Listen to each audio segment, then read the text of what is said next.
Hey everybody, it's Ed. I hope y'all are doing great. This episode is an excerpt from my most recent Patreon exclusive Shed Session episode. If you've been listening to Mountain Prairie for a while, then you know that Shed Sessions are much different than my normal Mountain Prairie episodes. It's just me sitting in my backyard shed, answering questions from listeners, recommending books, or sharing whatever weird ideas or activities happen to be consuming my attention at the time. In this particular episode, I discuss 7 different books that have been highly influential to me. Books that are not necessarily bestsellers or super well known, but books that I highly recommend.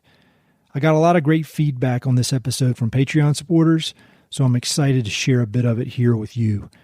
I'm going to be posting excerpts of Shed Sessions here on the regular Mountain Prairie feed, but to listen to the full episodes and have them pop up on your podcast player whenever I publish them, you're going to need to be a Patreon supporter.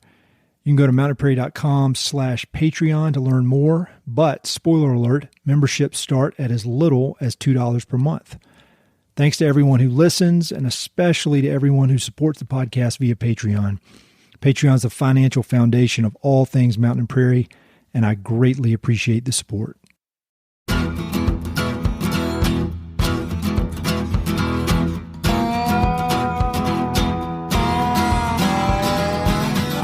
Hey, what's up, everybody? It's Ed. It's the end of January 2024, which means it's time for another Patreon exclusive Shed Session. These episodes are just for you Patreon supporters, which I really appreciate. I put the first one of these exclusive podcasts out in December, and it led to a flurry of new Patreon signups, which was really amazing and awesome. I think normally I get a few every month, and I always appreciated those, and I've really appreciated everybody who's supported it for many years via Patreon. But as soon as I put out that episode, I put it on the main feed just kind of as a teaser. And so I want to especially thank everybody who signed up in December and early January as a result of that. So I'm sitting out here in the shed. I'm going to attempt to do my best to add value through these Patreon exclusive podcasts. The last thing I want to do is sit around and sit out here and talk to myself. And then the worst part is having to listen to it and make sure it sounds all right when I edit it. And the last thing I want to do is just blab and hear myself talk. The point is to add value. And so I just really appreciate everything you Patreon supporters do for me. It adds great value. It makes this whole thing work. It's the financial foundation of everything that is Mountain Prairie. And so I'm just trying to return a little bit back your way, especially for you folks that support. So thank you very much. For this month's Shed Session episode, I wanted to do what I've become pretty good at doing, I think, or a lot of people think I'm good at it, is talking about books, which is so weird because all I do is just pick up whatever book happens to capture my attention. There's really no rhyme or reason to why or how I read anything. Unless I'm interviewing somebody on the podcast, I just kind of pick up whatever happens to capture my attention. And I bet I put down, it's probably a ratio of 1 to 5 as far as the number of books that I actually finish versus the number that I start. And I think that's one of the ways that I'm able to read pretty quickly or read a lot of books is if I get bored, I don't read it. I stop reading it. I put it aside. Sometimes I'll come back to them years later and then all of a sudden I really love it. But I don't spend a lot of time messing around or plowing through books that don't capture my attention. I skip to another one real quick. And so that's kind of what has allowed me over the years to read anywhere between 5 and 8 books every 2 months that I put out on my book recommendations email. So for this month's episode, I wanted to recommend 7 different books that I have read over the years. Most of them I read many years ago, and they're books that still pop into my head and I still think about. And kind of the thing that differentiates these books from some of the other ones I've read is that as far as I know, none of these books were New York Times bestsellers. None of them were super popular. None of them were, the kind of thing that random people who just plugged into pop culture would be talking about. These are like for example, in my last book recommendation email, I put out the new kind of self-help memoir thing from Arnold Schwarzenegger, and that's a New York Times bestseller, kind of mainstream, A lot of people knew about it. Even people that don't really read a lot of books read that. And it's really good and it's really entertaining. But these books are not like that. These books are the kind of thing that have meant a lot to me. But when I recommend it to people, more times than not, the people have never heard of them. And they say, what book is that? I've never heard of that. And then they read it and they're like, oh man, it was so good.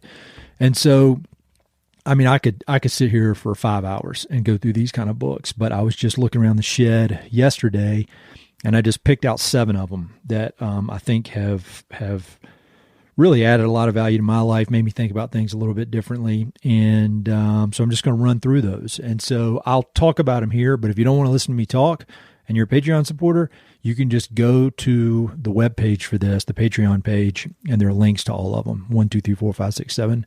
You can click through, read about them yourself. But if you want to listen to me blab about them, you're in luck because I'm sitting out here completely alone with a microphone in my face talking about books. I'm supposed to be a stockbroker or a real estate developer. Now my job's talking about books. All right, number 1. The number 1 book, and I think about this book all the time. I was actually talking to one of my daughters about it the other day, which they probably thought I was even weirder than normal, but it's called Lincoln's Melancholy: How Depression Challenged a President and Fueled His Greatness.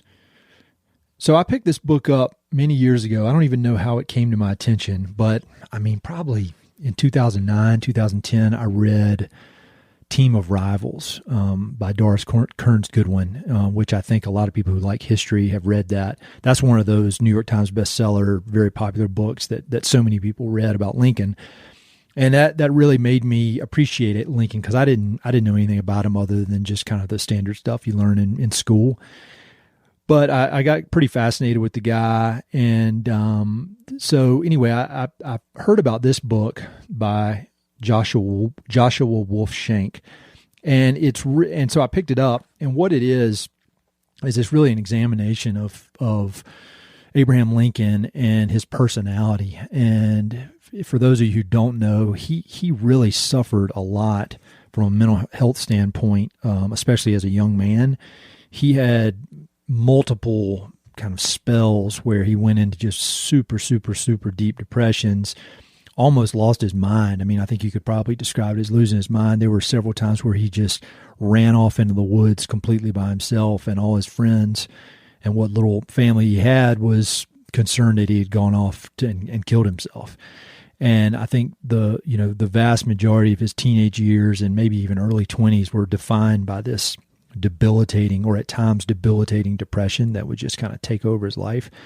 And even as he kind of outgrew some of that, or was able to get past some of that, I think anybody who knew him or would write about him would describe him as being melancholy, not debilitatingly depressed, not just at the edge of despair at all times, but just kind of a melancholy guy, kind of sad, kind of down, and you would think that would be a hindrance when you're the leader of the free world at that point, or the leader of the United States. I guess we weren't leading the world at that point.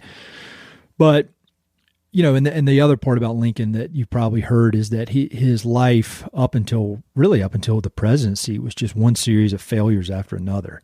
He grew up very, very, very poor, and he kind of swung and missed a lot throughout his young adult life. He ran for office many times.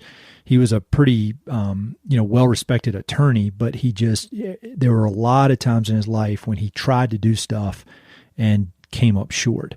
And then if you want to learn about, how it all worked out for him to become president, it's really interesting. In Team of Rivals, you can read that, but it's like 700 pages. But so in this book, the author really digs into these mental health challenges, and kind of the big takeaway, for me at least, is that a lot of people on the surface would think, if you've got serious mental health problems, if you're melancholy, if you've battled with depression, that is a liability and would make you not good at that job. But what the author here does in this book is he says that Lincoln was a great president, and really the perfect president for that pivotal time in the United States history when we were tearing apart at the seams. And he was a great president, not in spite of his challenges, but because of his challenges. because he had suffered so deeply with mental health challenges, with depression, with death, just everything that life could throw at you, he experienced it and it beat him down.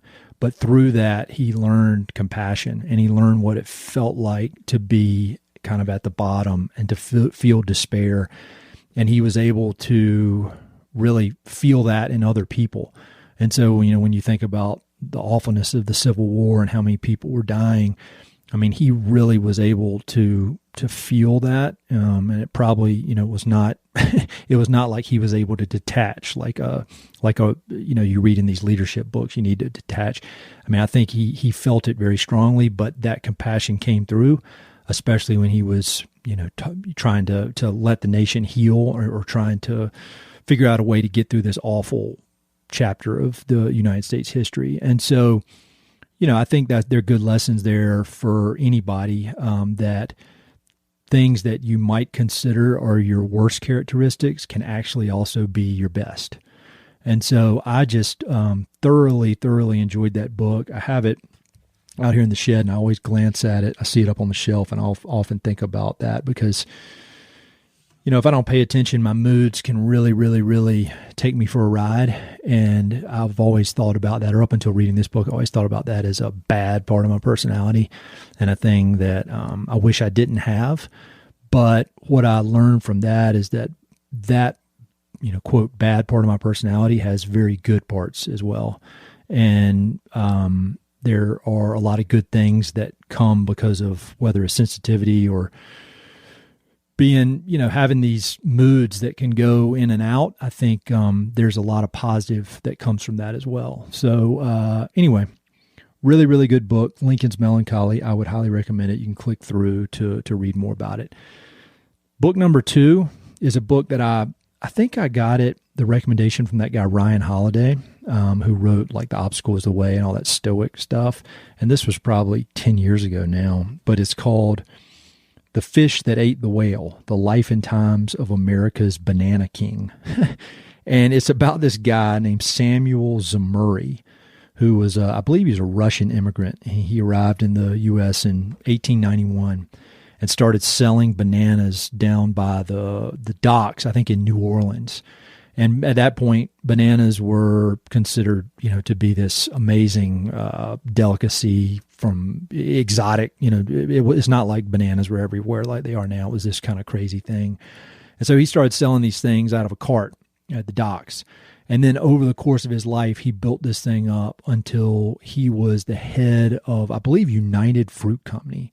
And so this Russian immigrant built up this massive company and became this unbelievably powerful guy who had banana plantations all through the Central America and in that area. And then it even got to the point where he was funding political rivals to overthrow government so that he could have more control over the land to grow more bananas. And in a lot of ways, it's a very standard American success story of somebody who gets super wealthy. And you also see this kind of the standard story of people who establish that kind of wealth and how they have to, they're basically bullies and they bulldoze their way through a lot of times. And that's what this guy did, really through force of will, through just being kind of mean and ruthless in a lot of ways. He was able to build up this unbelievable fortune. And when I read stuff like that, it's part of it is somewhat impressive to me that somebody can just have the force of will to do something. And then part of it is disgusting to me. So I don't really know. I don't admire this guy at all. I don't admire what he valued, but I do admire his work ethic and kind of the guts to go that hard and to dream that big. But a lot of it, in my opinion, seemed to just be driven by greed. And so it's a very interesting book. It, in some ways, I don't know why, it's really probably a weird comparison, but it reminded me of that. I don't know if you've seen that movie called The Founder about Ray Kroc that started McDonald's. And similar thing. I mean, there's a very admirable kind of American success story behind that guy's life and what he did. But if you watch that movie, at least when I watched it, I felt kind of gross when it was over because towards the end, he has to get real rough with people to establish control of the company and to take it to the next level. And he screws over a lot of people in the process. And I've seen that personally happen time and time again when there's a lot of money flowing from one place to another. People can kind of lose their mind. And so this is just one of those types of stories. But it's super easy to read. It's, like 240 pages. And if I remember correctly, the pace of it and the way the author writes is really, really entertaining. So it's just a fun way to learn history and learn about quite a character in American history. The third book is called Sugar. All right, so that's a little sample of this month's Shed Session. To listen to full episodes every month and to support the continued growth and evolution of Mountain and Prairie, go to mountainandprairie.com/Patreon. Memberships start at as little as $2 a month. Thanks so much for your support.